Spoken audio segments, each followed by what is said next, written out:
All right, and we are live. Welcome to Table Talk. I am your host, Reina, and today I have with me Matthew. So Matthew just released a game today on Kickstarter called BitterSweet. How you feeling today? I'm feeling pretty great. How about yourself? I'm feeling good. You said it was a bit warm, and it's actually a bit warm here as well in Southern California, but I hmm love this warm weather.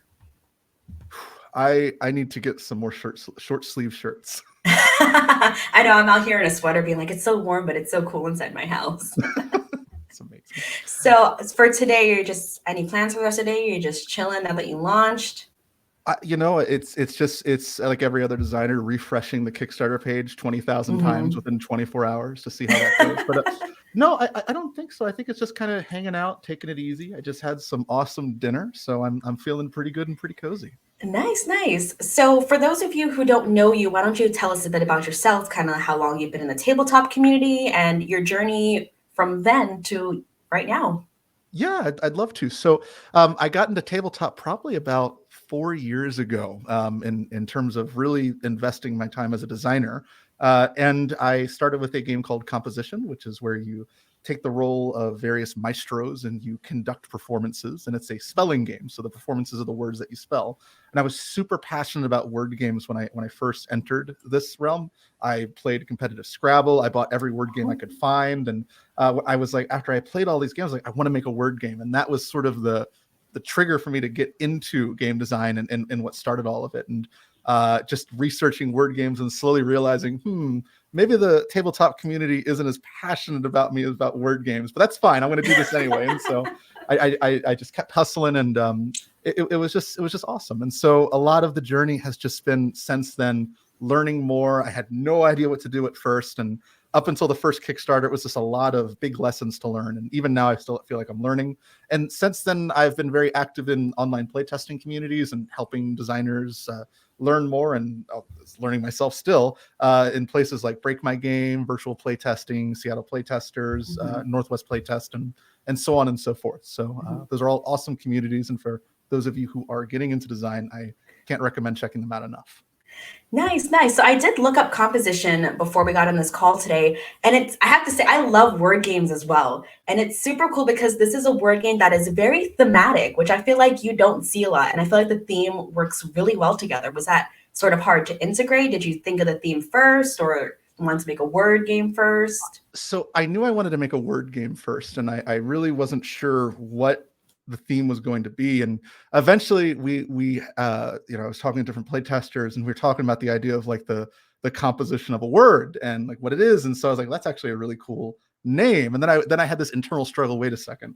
What about composition notebooks? Is that a thing? Do I have to deal with that as like a brand? And I looked it up, and it was fine. And so I was like, no, we're gonna do composition, and that sort of relates to music. And so then I was like, I want to have a music theme. And I was also inspired by Jeff Beck and Tim Fowers and their sort of take on word games. Jeff Beck was responsible for Word Domination, where you basically play as James Bond-esque villains and Oh, build words. Yeah, and uh-huh. that was super cool. And Tim Fowers, of course, has a game called Paperback, which has a theme of an author writing a book and or Hmm. different books that she's creating.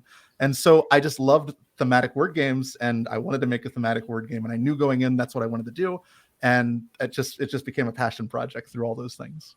Nice. So, what did you learn anything from composition, whether it was like the designing process or the Kickstarter process that really helped you out with Bittersweet the second time around? Absolutely.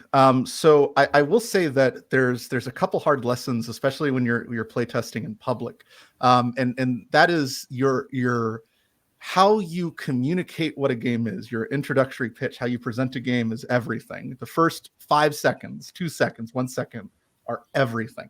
And so, for example, at conventions, if I introduced the game as a word game, there would be people that would go, "A word game? Blech!" And they would walk away. I had someone walk up to me without saying anything and said that to me. Oh.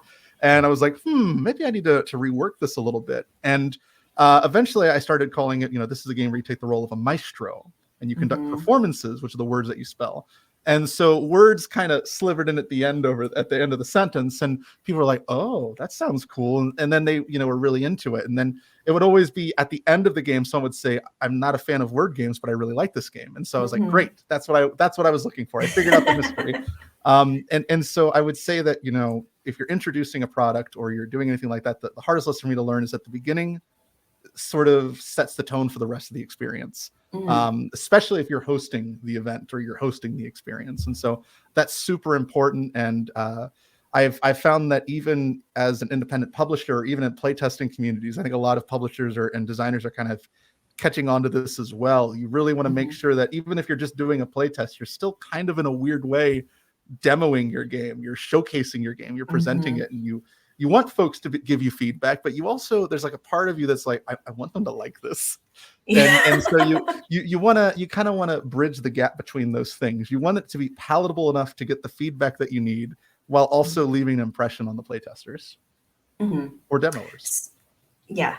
So have you been playtesting? So with BitterSweet, when was the idea for it first conceptualized, and what was like the timeline for that? Because have you been playtesting like on Tabletop Sim, or did that happen before the pandemic? So it's really interesting, and I've actually really enjoyed thinking and talking about this. When I did composition, it took me 3 years to make, and I did in-person playtests that were once a month and or twice a month sometimes, and as much as I could, and then played with friends and family when I could as well. This is a much different world over this last year. All my playtesting is online, with the rare exception where I'm playing with close loved ones and things like that. The difference between now and then is staggering, because you can iterate a game, I would say probably anywhere between 3 to 5 times as fast. So at the beginning of the pandemic, I was working on 3 different games, and now I'm working on 6 different games, and BitterSweet kind of took the focus, and it just became so much easier. Just to sort of provide context, when you're playtesting games in real life and you want to edit something, you have to rip up the paper, you got to edit the paper, you got to reprint things out, you got to cut them up, you got to use markers, you got to use pencils, you're working with hundreds of cards, or you're going to a print shop and getting things reprinted, and it just, or using your printer, and it's just this massive array of resources and wealth and gasoline in your car that you have to spend to do these different things, and all of that's gone. And so now it's just I go into Google Sheets and I change a number, and then boop, boop, and then it's in Tabletop Simulator, and then I can play test it. So a year and a half ago, I had the idea for BitterSweet, and I kind of was thinking about it off and on, and the idea came from, we had gotten a box of chocolates, and I had no idea what the flavors were. And I'm a big baby. I am a massive baby, and I loathe really gooey chocolates. Like I just can't do it. I like crunchy chocolates. And so no, I'm right with you there. I thought this chocolate was going to be crunchy, and I like took a bite out of it, and it was incredibly gooey. And I was like, no, and I couldn't finish it because, again, I'm a big baby. And the idea sort of came, well, I want to make a game where players are just taking chocolates out of a box, and that's the experience. And sort of like a chocolate box, if you don't know exactly what's in it, you don't know if you're going to like it or not like it, or it's going to work out, or so on and so forth. And then I was like, well, let's kick it up a notch. I'm really wacky. I like wacky stuff. Let's make the bad chocolates in this game chocolate covered vegetables, because those are like visually obviously bad. Like, it's not fun. And so that sort of was the route I went. And as I was playtesting that over the last year, all these playtesters like, Matt, have you eaten these? And then I started learning random things. Like, for example, I learned from one playtester, they go to a garlic festival. I think it was in California. That's annually. And they make chocolate covered garlic. Ooh. And it's delicious, apparently. And it's like the garlic cloves themselves. And then I also, same thing with like chocolate covered onion, apparently that can be really big. And so I was like, what? And so I looked these things up, and they existed. I was like, wow, I thought I was original, and this was just this random wild thing. But I mean, it's chocolate, you can put it on anything. And so that was interesting. And again, I'm segueing again, I'm sorry. No, it's okay. Recently, before the Kickstarter, I finally had the opportunity to eat all the chocolate covered vegetables. And it was awesome, except for the chocolate covered olives were disgusting. They're the worst. Olives are disgusting, period. So I don't even think chocolate could save olives. They did not. They did not. The chocolate covered snap peas, delicious. Chocolate covered broccoli, delicious. Chocolate covered tomato, So No. did you make these? Did you buy these ingredients and then you went and dipped them in chocolate, or did you buy them from somewhere? So I bought melting chocolates from a local confectionery store that like Hmm. gave like baking that sold baking supplies, and I just bought all the vegetables at a grocery store. And so melted the chocolates, put the vegetables in it, and then let them harden, and then put them in the refrigerator overnight, and then took them back out, and we did a taste test the next day. Did Um, you cook the vegetables or were they raw? oh, they were raw. There was And they were no still cooking. good. Oh yeah. The not all of them. Mm. Not all of Yeah, them. not all of them, obviously. The one surprising one for me, white chocolate covered eggplant was really good. That sounds really good though. I don't know if it's because I'm a big white chocolate fan or I also love eggplants, but that sounds amazing. I was shocked. Like I took a bite out of that, and then I took a second. And when I ate the chocolate olives, I washed them down with the chocolate eggplant because that was the closest thing to me. And I was like, Wow. this is really good. This is gonna get rid of that bad flavor. That's So impressive. So are we yeah. going to see these chocolate covered vegetables make an appearance in the game? Yes, all of them are in the game. So Awesome, awesome. I tried to coat all the vegetables in the game, with the exception of one, actually, but we'll probably see it in the game, and I'll point out why.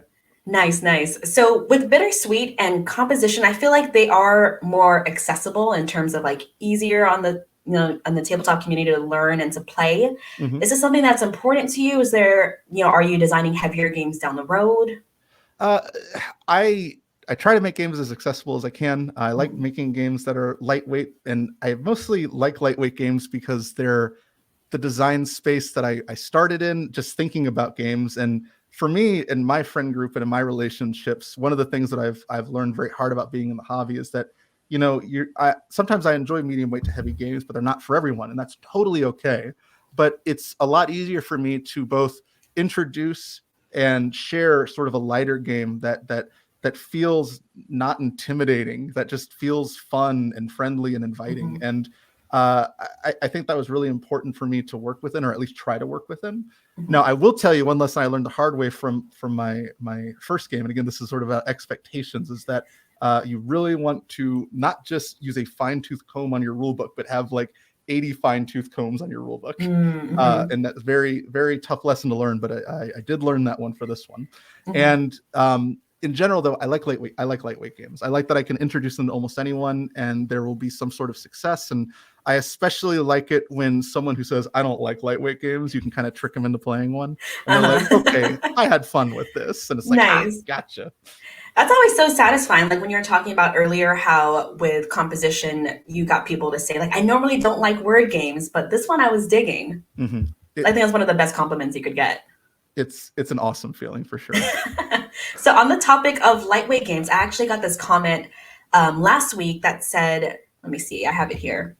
That someone believed that lighter games aren't that difficult to design. Can you comment on this and maybe give some examples or what was the most difficult part of designing Bittersweet, perhaps? So this is interesting. When I was playtesting Bittersweet, there was another designer who playtested the game actually, and their feedback was, "This is not a game. This is an activity," which was very hard to hear. And I Mhm. spent a couple days thinking about that. And there's a lot of gatekeepy stuff, but there's some gatekeepy stuff with this. Like it's the idea that you're defining this fun thing as an activity. It's not a game. Mhm. It's just wrong to me. It's just I Yeah. just disagree with it. And I think that with over the last year playtesting games and sort of doing these lighter games, there's a lot of challenges in a lightweight game that are similar to heavyweight games. I think that with a heavyweight game, you're really focused on the player experience and the balance. And I think the core difference between longer, heavier games and lighter, shorter games is that you can get away with things in shorter games that you can't get away with in longer games. So Mhm. in a shorter game, you can have a lot of luck-driven elements without leading to incredible frustration. Mhm. And because of that, it's like a different type of playground. So I don't necessarily think it's harder or easier. I just think it's a very different experience of development. If I'm doing a heavier game, I'm really numbers driven, and I'm thinking about like the turn to turn experience. I'm thinking about like, okay, I need to make sure I organize A, B, C, D, E, F, and that's all really good, and I think that's great. And I think in lighter games you do some of that too, but you also think about like, okay, what is the most a player can do with just A or just B, as opposed to giving them all this range of options or all these different things. And I think it's really challenging to work within, because you still have to find a way to have players feel like they're doing a thing. They're making choices. They feel excited about their turn without sort of unveiling the fact they're making a choice between only one or two things, or one or a shorter range of options. And so I think there's different types of challenges present. I don't think one is easier or harder. I will say that I guess if you're doing some very math heavy game and you are doing advanced calculus, that I would agree. That is a different type of challenge. I would not be capable of doing that. I haven't taken calculus in 10 years. If you are not doing advanced calculus, though, I would say there's a lot of similarities. And I would say that there's just very unique challenges, because also the audiences tend to be very different. I think I definitely agree. I think it's, obviously I'm not a game designer, but I feel like it's not as black and white as some people make it seem to be. Yeah, there's a lot that goes into it. Would you agree? Yes, I would. I definitely would. When you first started designing games, what was the biggest barrier to entry? What was your biggest challenge that you faced at the time?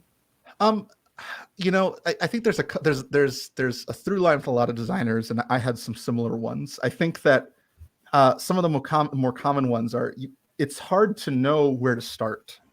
And this has changed in the last year, in my opinion, but it's very hard to find a community of folks who want to go on this journey with you, right? And so if you're trying to make a game and you don't know where to go to make a game or share your game, it's like, all right, I'm just going to share with a couple of people. But the hard part of that is you really need to show your game to as many people as possible. That is the healthiest thing you can do for your game. You want a lot of information. You want a lot of feedback. You just want a lot of notes. You don't have to use it all. Maybe you take only some of it, but it's really relevant to hear things you may not normally hear. And this just goes in all contexts of your game, whether it's mechanical, thematic, making sure it's culturally appropriate, making sure that it's relevant to your audience. All of these different things you really want to hit on that you may not realize unless you put it out there and you play test it. And so that was really important to me, and it was hard to do in my first game. And so for new designers especially, I would say, get out there, join a playtesting community, look them up, find them. There's a lot of designers who want to see you succeed. There's a lot of people that love games that want to see you succeed. And the more that you introduce your game to folks, the better off you're going to be. Additionally, I think one of the other roadblocks was just resources. I think that, again, this has sort of changed this year because I'm doing everything digitally. But when I first went to playtesting events, it's very expensive to drive to a location, print out a bunch of cards, edit the cards, drive home, pay for parking. You're paying for, potentially, if you're going to public venues to play test, pay for a hotel, pay for tolls, things like that. All that starts adding up. And if you don't even have those resources in the first place, you're just cut off from that entirely.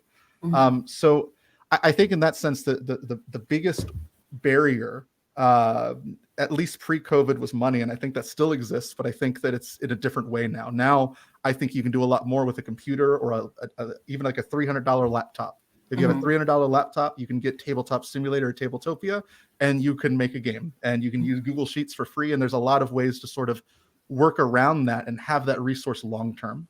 But money is the biggest barrier, I think, for designers, especially if you're playtesting in person, and especially if you're being a self-publisher, because then you have to build an audience. You got to reach out to people, and you have to go to these venues because no one will know you exist if you don't go to those places and meet people. Yeah. Do you think that this sort of era of playtesting online is going to continue even after the pandemic is over? I hope so. So it's kind of tricky because the playtesting online era is very focused on designers playtesting designers games. Occasionally you will have folks that are not designers playtest games, but a lot of it is for example, Break My Game hosts playtesting 8 sessions, 7 days a week. And when you go to one of the events, you're usually going in with 6 to 10 people. And the majority of those folks have also submitted games. And so you're rotating around tables for a 3-hour period to play different games. And a lot of the other playtesting groups work similarly. And for the most part, the people that are coming to these events consistently are designers because they want to share their game. And a lot of these design communities, as they should, have an ethos of if give more than you take. So if you're getting feedback, then you should give feedback, because that's a good way to sort of, broaden your horizons and, connect with the community and so on and so forth. So I hope it doesn't go away, because it's awesome, but there's also something lost in physical playtesting. You're not seeing expressions. You're not seeing, like, even things like someone doing this. If you see someone doing this while they're playing a game, they may not be interested. They may feel bored. And so that's something worth noting. Yeah, body language is everything. 100%. And you don't get that online. I mean, you can kind of see if people are fiddling with their mouses, if you see a bunch of like hands on tabletop just spinning around in circles, then that's something I've noted occasionally in certain games. Like, okay, I wonder what's going on in this turn, because everyone's doing this. So either they're really excited or they're just not interested in this moment. But yeah, it's a different kind of feedback. With designers, you're going to get a lot of technical feedback, a lot of mechanical feedback. And as a designer, it's easy to tap into that. And I think a lot of folks are like, all right, well, let's try to focus on more of like, I'm just a player playing this game. And so you try to compartmentalize those two mindsets. So I'll give mechanical feedback, and then I'll try to talk about like, all right, this gave me a feel bad moment. Like, I didn't feel great in this moment. Or as a player, I felt confused in this moment. I try to give more not vague, but more emotion driven feedback, because I think that's really relevant too. And it's not something that you catch often online. But yeah, I hope it's here to stay, because I think you can iterate really fast, which is awesome. But there's definitely some things that you're missing from personal playtesting. Yeah, like everything, there's pros and cons to it. And then hopefully in the future, maybe we can do a little bit of both. Yeah, I'd be down. Yeah. I'm waiting for conventions in real life. I think it's going to be really wild. I feel like, I think this was in a dream, that I went to a convention and a bunch of folks were playtesting a game on computers. And I was like, all right, it's all merged together now. That's fine. And that's a pretty meta dream. I think I had like a weird playtest session that day. And so it was like in the back of my mind. And so I was like, all right. I woke up, I was like, cool, maybe that'll happen. That sounds like legit. I feel like I can really see that happening in the future, for sure.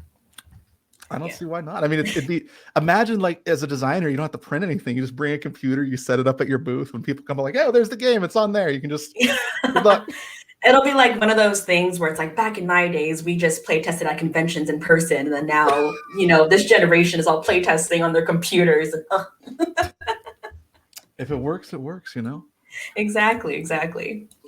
So earlier in the session, we talked about lessons that you learned from composition that helped you with BitterSweet. Now, were there any lessons that you learned from BitterSweet that'll maybe help you the next time around? I think there's a couple things that I think are kind of relevant here. I am really personally bad at figuring out the box size early on and figuring out what the box is. I just don't know. And I've struggled with it. And I think in my next game, I'm going to plot out the box size in a physical space sooner. And I think this is also a problem with online playtesting. You're not really fiddling with the physical components. You don't really know what they're sized. And for sure.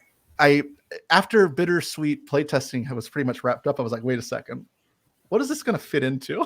And I'm getting close to the stage where you're sending games to previewers. I'm like, I don't have a box. Oh no. And I didn't think about it until I was on Facebook, and one of the previewers I follow, they took a photo of a preview copy of a game, and the box was on the table. And I was like, that looks so nice. I don't have that. Uh-oh. And so I think the biggest lesson is, especially as an indie designer and publisher, figure out what the box is early. And do that maybe at the midpoint of your game once you're pretty confident about what the components are, just because it's going to be a good thing. I'm not a big fan of big boxes, and so I want my boxes to be as small as possible. As a consumer, I don't like opening up this massive box and there's like 2 cards in it, and it's like, why did you do this to me? This is such a waste of space. Exactly. And so I don't want to do that as a designer, and so I think that's another reason why I hold off too long, because I want the box to be small, but I'm like, but what if I want to add something to this? I don't want to, what if I want to throw something in last minute? And I'm like, I don't know what to do. So I usually hesitate too long, but I'm going to do that sooner from now on. Nice. I think that's totally a valid thing. I think I would do the same thing. Just like you want to perfect all of the, possibilities before you start production on the box and stuff like that. But I think that's really interesting, because that's something that, at least as a content creator, I don't really think about, like how much thought goes into the box size. And I didn't think about it at all until I would say before composition. And I will tell you also, one of the tricky things about like manufacturing is that, and this goes back into box design, manufacturers will make exactly what you tell them to make.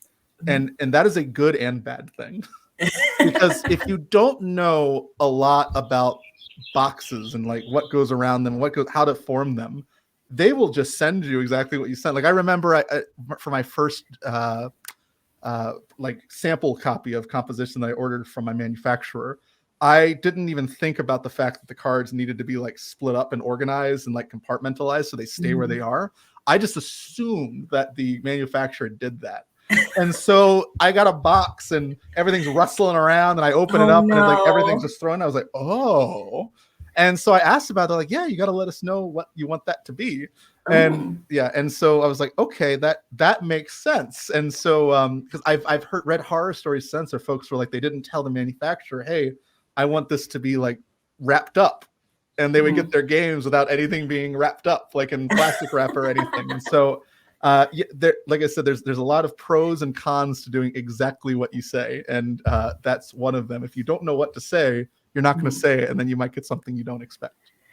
It's so funny. It's like, you mean that you weren't reading my mind when I asked about this thing? And they're like, no. Yeah, I assume that's what was happening. Like I was like, they've done this 1,000 times. They know what's up. It's fine. It's fine. I don't know what's up. So yeah, that was an interesting lesson to learn. Awesome. So with BitterSweet, will you just give us just a bit of an overview as to the game and, its theme and how it works? Yeah, of course. BitterSweet's roughly 10 minutes per player. It is all about getting your favorite chocolates and avoiding chocolates you find yucky. So you're trying to snag all the ones you find yummy, and everyone's trying to do the same thing. And all the players are sharing this like little box of chocolates, basically, that the game represents. And there's delicious chocolates that you love. There's cute wild chocolates that look like animals, and then there's chocolate covered veggies, which are terrifying. And you're like, oh no, when you pick them up, and you're like, I don't want this. And each player has a yum and a yuck each round that they use to determine what they find yummy and yucky. That changes from round to round, and so you might end up with completely unique things that decide your fate and change the context of the cards that you're trying to get. Nice. It sounds really awesome. And I think that is a great segue into us playing a game of BitterSweet. How does that sound to you? That sounds awesome. I'm excited. Okay, great. Let me go ahead and just switch some things. Let me see here. Okay, so here we have a game of BitterSweet. It is available as a modern tabletop sim. So if y'all are interested in trying, you can go ahead and go to the Kickstarter page, and they have a nice little link there for you to try it out and download. Here we are. We're set up for a 2-player game. In more players, there are more cards here in the middle. And I'm going to go ahead and let Matthew take it over and give a little tutorial. Thank you so much. Okay, so this is BitterSweet. You'll notice that there are, so just sort of to talk about the components real quick, there are 4 player sheets on the table. We're only using 2 of them here on the pink and blue player sheets here. Each of us has a preference deck to the left of that player sheet, and that preference deck is going to determine our yums and yucks each round. The center of the box has 20 unique chocolates that are all face down and hidden from us. So each turn, we're going to each turn during a round, we're going to take turns taking 2 actions. Those actions are as followed. You may take a chocolate from the box of chocolates. You can take a chocolate that is face down or face up.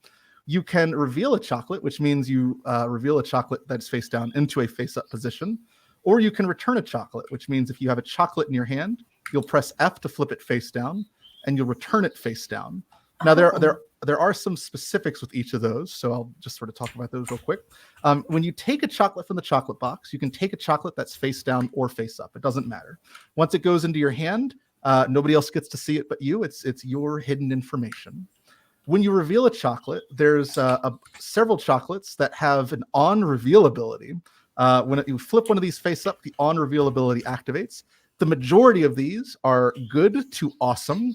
There are a couple that are not so good, but for the most part, they're all really great to have. And so the benefit to revealing a chocolate is that you get extra utility. The downside to revealing chocolates is that everyone gets to see what they are.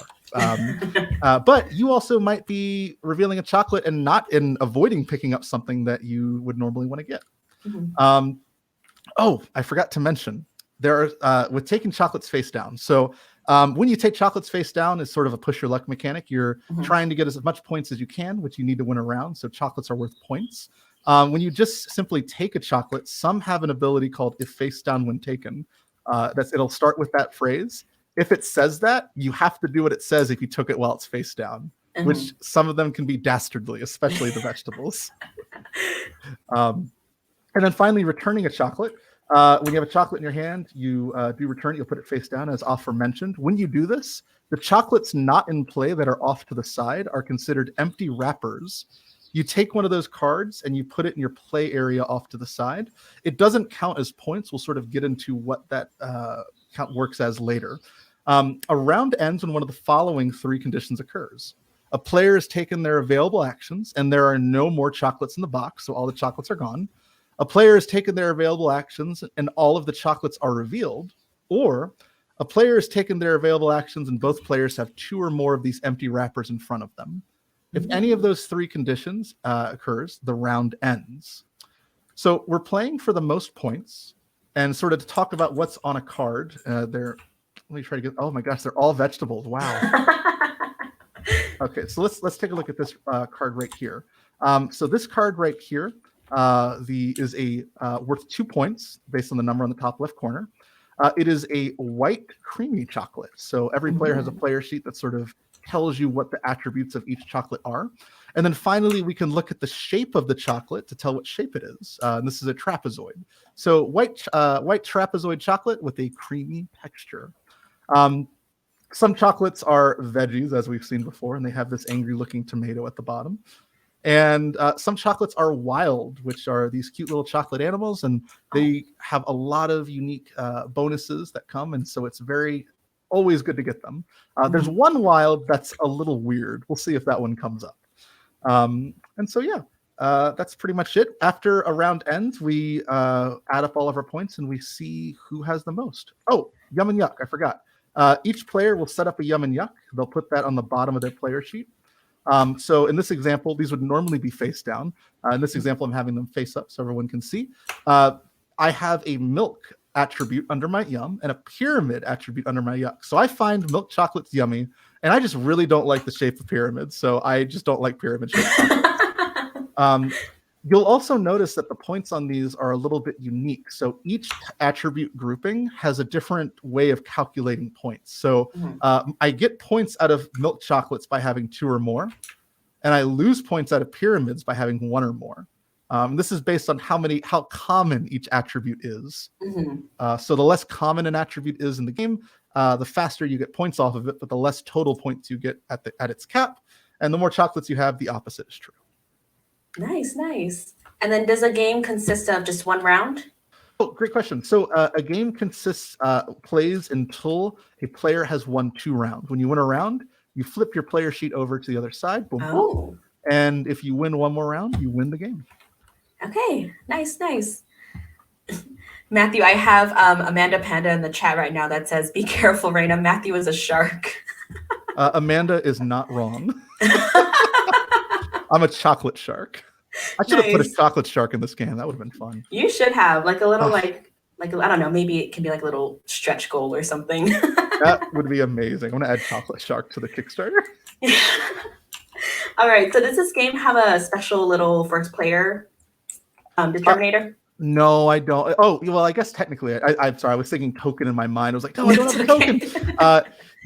So generally speaking, whoever most recently ate chocolate, or I tell the group, decide how you wish. So you kind of have both options. So we can pick a unique way that you would like to go first, or whoever most recently ate chocolate. I think whoever most recently ate chocolate is good. Okay. I'm not looking at the webcam, and I thought I heard like foil, and I was like, "Are you eating chocolate now?" I absolutely just ate a Reese's. Well, I feel like you have to go first, but I'll go first to sort of demonstrate the turns. That way. It's okay. Go ahead.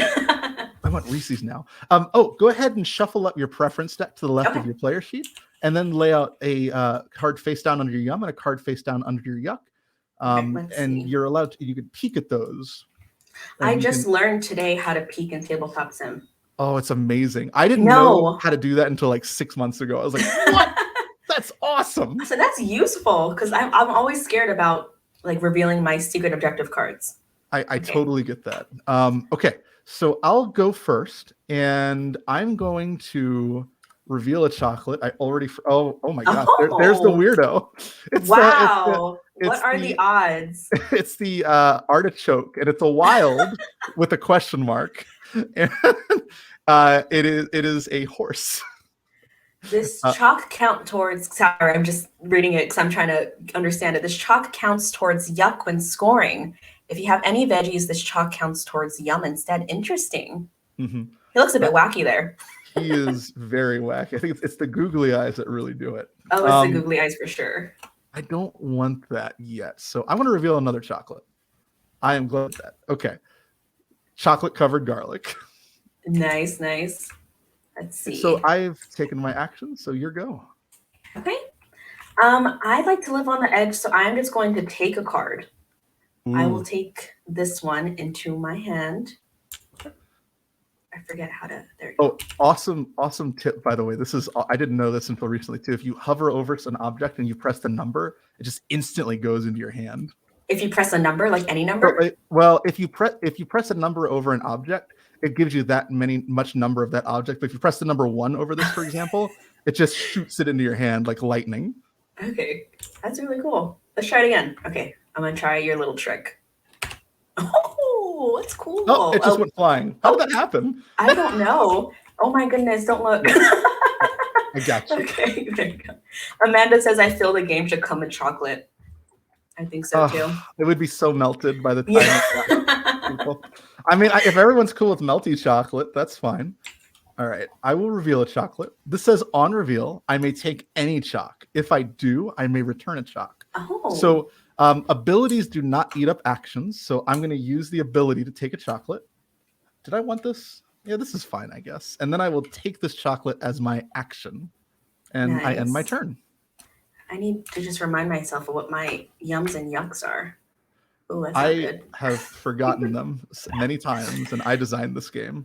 I'm just here to collect the most delicious looking chocolates. That is my goal in this game. That's a great goal. And so far, so good, I think. Okay, I'm going to reveal a chocolate. Ooh, on reveal, you may take any face down chalk. For sure. Let's do this one here. So this one, it's one of those cards that has a face down when taken. Oh no. Oh no. So this one says, add all face up yuck cards to your hand. So do any of the cards out here match your yuck under your player sheet? Let me see. They actually don't. Then you're safe. You're good. Nice. I thought I had to take all the veggies. No. Okay. That's so like that was kind of yuck. Nice. That was one action, right? Mm-hmm. Okay. I will reveal another. Ooh, the chocolate covered eggplant. Oh, the white chocolate covered eggplant. I kind of want it. It's delicious. All right, I will take this chocolate because I do want that, and I'm going to gamble a little and take this face down chocolate. All right, that's my turn. I'm good to go. How did your gamble go? We'll talk about it at the end of the round. Okay, I see. It was good. It was good. I'm going to flip this one here. Let me see.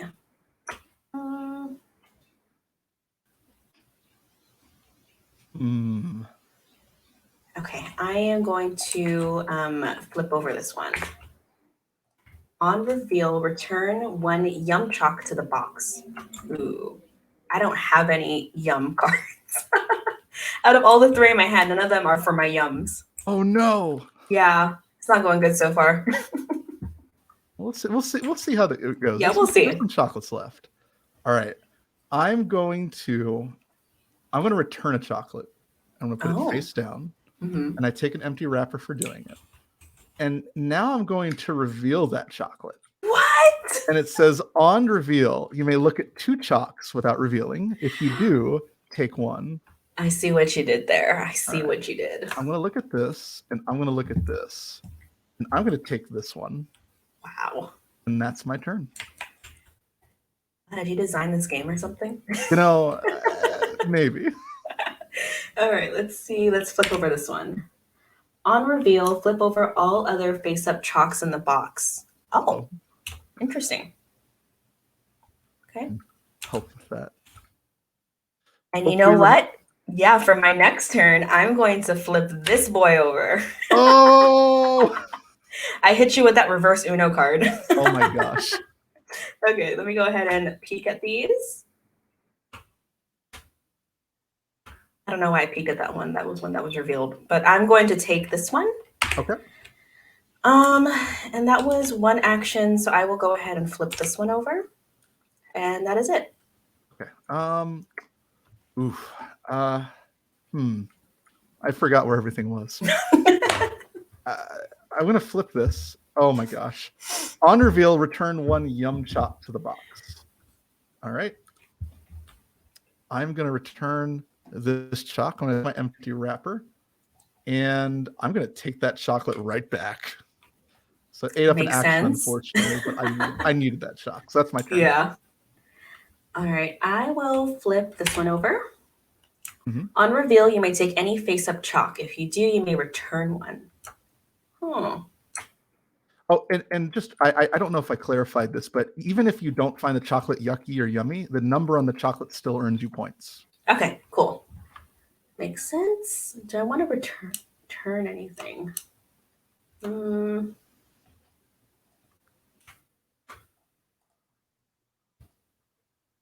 Okay, I am going to take this one here. Mm-hmm. And then when I return one, is it face down? Yes. Okay. So I'm going to return this. And then do I take an empty wrapper? Empty wrapper. Since it's from the ability, you do not. So you're good to go. Okay, awesome. I think that was one action. So I'll go ahead and flip this one over. Okay. The chocolate garlic. Ugh. Okay. I'm going to reveal. On reveal 2 other chalks. Wow. Okay. I'll reveal this, and I'll reveal this. I get 1 more action. I will take this. That's my turn. Nice. Thank you for revealing this one. I'll go ahead and just take that for my 1 action. Do you like dark chocolates? Dark chocolates. I don't know what you're talking about. Are we talking about in game or in real life? Both. That's a loaded question. And then I'll go ahead and flip over this one. On reveal, you may take any face down chalk. If you do, you may return one. You know what? I'll go ahead and take one. I'll take this one here. All right. And then I'll go ahead and put this one face down and put that back. Okay. What did you put down here? I'm revealing it. Okay. On reveal, you may discard your yum or yuck and replace with a new random card. I like my yum. I'm not going to do that. I'm feeling good.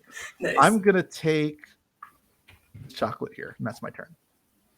Okay. I will. I'm going to flip this one over. On reveal, you may take an extra action. Oh. Let me just double check my yuck and my yums. Okay, I'm going to go ahead and flip this one. Oh, yeah, that's that weird one. And then I have 1 extra action. Mm-hmm. So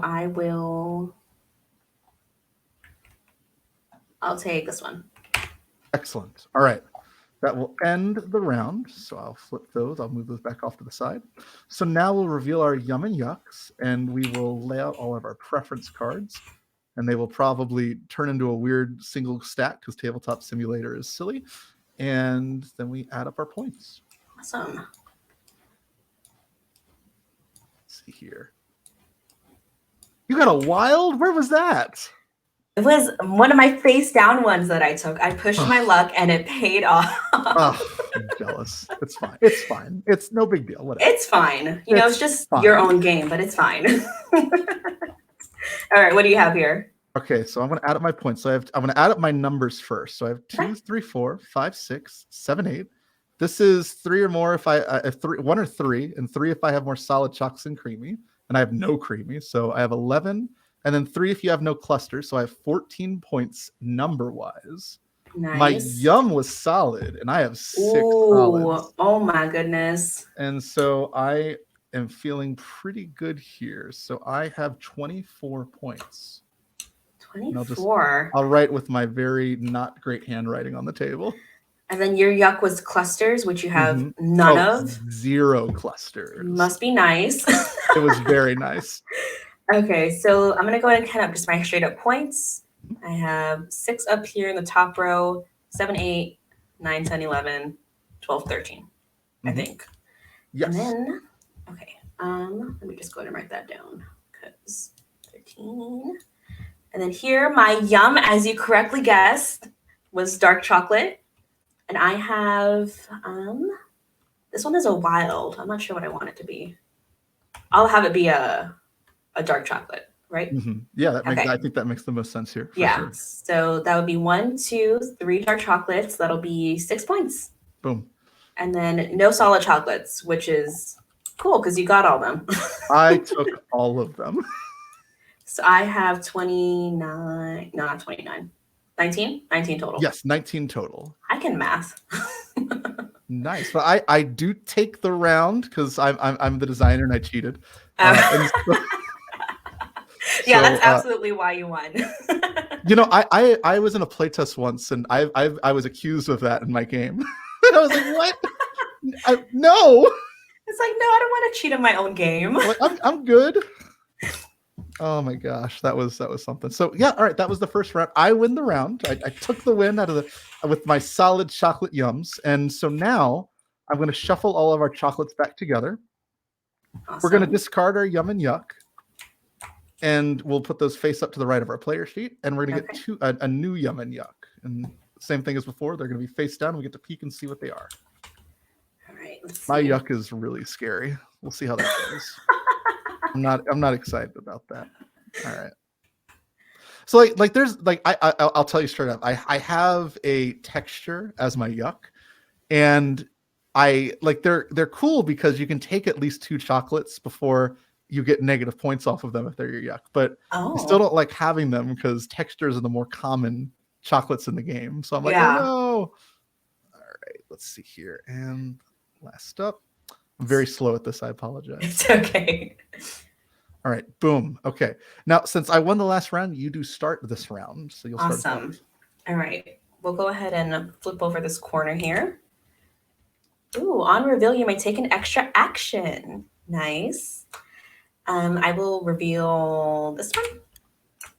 On reveal, you may take any other face-up chalk. So I will go ahead and take this one. Boom. I think. Yes. Okay, I'll take that one. And then I have one other action, so I will reveal this one. On reveal, you may take an extra action. Oh my gosh. I'm just chaining actions here. Nice. Okay, I will reveal another one. Okay, and that is it. I end my turn. All right. Gosh. Okay. I'll reveal. On reveal, you may take a random chalk from another player. Oh no. I don't know what you took though. I don't know. I hope you take mine and it's one of your yucks. I'm too scared. But I don't like this. So this chocolate is my yum and my yuck. And I'm gonna take it. I'm wild. I got this. All right, that's nice. My turn. Maybe it'll pay off in the end. Ooh. Let me see. We'll do this. On reveal, if first action, you must take this chalk. No. Oof. That is negative points, and it's also one of my yucks. So that was just a double negative. Oh there. No, and they're olives. Yeah, it's always the olives. Okay, I will flip over this one. Okay. Oh my gosh, that's my yum and yuck too. This is what is this? Okay. Who made this game? I don't know. All right. On reveal, return 1 yum chalk to the box. Okay. All right. Let's see here. And I will take this. And that's my turn. I have not seen any of my yums. I feel like they might be one of the rarer ones. What's your yum? You got me there. I'm gonna flip this one over. And I will flip this one over. I'm searching. On reveal, you may take a random chalk from another player. Do it. You know what? I will do it. I'm gonna grab it straight from your hand. That's fine. That's cool. You put it in my hand. All right. Okay. All right. I'm taking 2 face-up chalks this round. I'm good. I'm Gucci. This is fine. Did you take them already? Oh, I took them. You did. Boom. I ate them. They're gone. Oh my goodness. Okay. We will flippity flip. On reveal, you may swap one of your chalks with a random chalk from another player. Okay. Ooh. Okay. I'll give you that one. Don't worry about that. And I will take this one. What is this? No! You know what it is. No! Oh! Huh. Where's the olives? All right. That's fine. That's okay. Everything's fine. Everything's fine. Everything's fine. I think you have one more action. Oh, yeah. I got so excited. Okay, let me see. On reveal, you may take one random chalk from the empty wrapper deck. It'll be these cards. You know what? I'm going to go ahead. I'm going to do it. I have nothing to lose. You could. You know what? You're right. I could. Does it say if face down when taken or anything like that? No, it doesn't. But thank you for checking. You're good to go. All right. Okay. I'm taking this, and I'm going to gamble and take a face down chocolate. All right. I'm good. Okay. I will flip. On reveal, you may take an extra action. On reveal, reveal 2 other chalks. Oh my gosh. Okay, let's go. 1, 2. On reveal, you may discard your yum or yuck and replace with a new random card. Oh, I think I'm good. Mm-hmm. Okay, so I think I have one other action. Yes. That was crazy.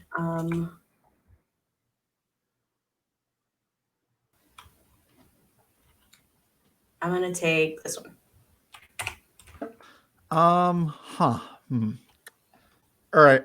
I'm gonna return a chocolate. Okay. And I'll take an empty wrapper. And I'm gonna take this chocolate here, and that's my turn. Okay. I'm going to also return one. I don't want that, so I'm gonna take an empty wrapper. Okay. I'll put this right here, and then I'm going to take this one. Okay. I'm going to reveal. On reveal, you may take any face down chalk. And if I do, I may return a chocolate. So I'll take this face down chocolate. And I am not returning a chocolate. And then I will take this chocolate right here. Nice. I feel like there's a lot of chocolates in this round, not that many vegetables. Thank goodness. Well, watch these be vegetables. I don't think we've... Let's see. Oh, of course. Of course. If you had taken that, that would have been amazing. No, I'm not feeling very gambly this round. Let's see. Okay. And those are my 2 actions. Gosh. Okay. I'm gonna reveal. On reveal, you may take any face down chocolate. How you feeling? I'm okay, so I know what this is. I think I do. Okay. And if I take this chocolate, it's gonna go to my yuck. So I think I can't take this chocolate. That's fair. And so I need to take something else. And so I'm gonna take this. Okay. I will. Let me see. I'm going to take this chocolate, and then I will reveal this one. Oh, okay, cool. There's the olives. Okay. Yeah. I almost took that. I sat that there and I forgot I put the olives there. Oh my gosh. All right. So awesome. All right. So that's done. Nice. No eggplant or olives were taken in this box. Excellent. All right. That said, I got some wilds this round. Whoa. I got 2 wilds. I didn't see those wilds at all. Were those like the random ones that you took? Those were the random ones I took. Wow. Yeah. I will say one of the funniest and it's both funny and it's like this like, oh come on moment in this game is if you reveal as your second action and you reveal a wild. Because you just know next player that's theirs. That's their wild. Yeah. You're not going to see that wild again. Bye-bye. All right. Okay, so let's see here. So I'll add up my points. This is 2. This is 1 point for each unique shape I have, and I have 1, 2, 3 unique shapes. So this is going to be 3. So 5, 8, 11. I have more solid than creamy. So 14, 15, 16, 18 points number-wise. And I got 4 of these shapes. I'm going to make my wilds trapezoid. So I have that is 28 crazy. points. Oh my goodness. 4 more than your last score. I know. I'm feeling good. We'll see if it works out, though. Let's see here. Okay.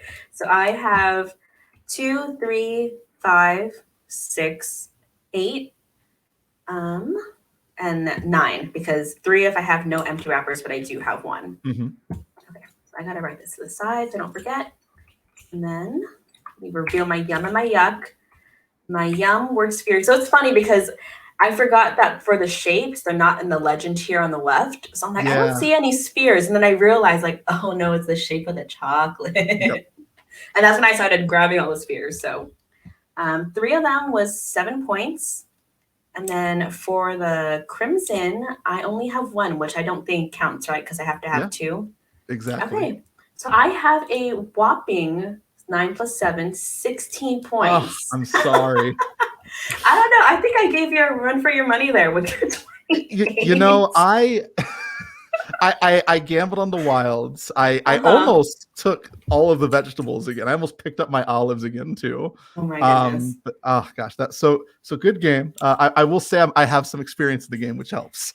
So it's okay. Like I said, my goal was to get the most delicious looking chocolates, and I think that I absolutely won in that regard. Yes, absolutely. I love the circles, the sphere chocolates. They're great. I really love them in reality too. Like the little Ferrero Rochers are my favorite chocolates ever. Yes, those are delicious. Oh my gosh. So yeah, that's the game. It's pretty quick. In 2 players, it works pretty fast, and there's a lot of push your luck elements, some light memory, things like that. Mm-hmm. And that was bittersweet for everyone watching. Everyone's saying GG's in the chat. Yep, GG's. GG.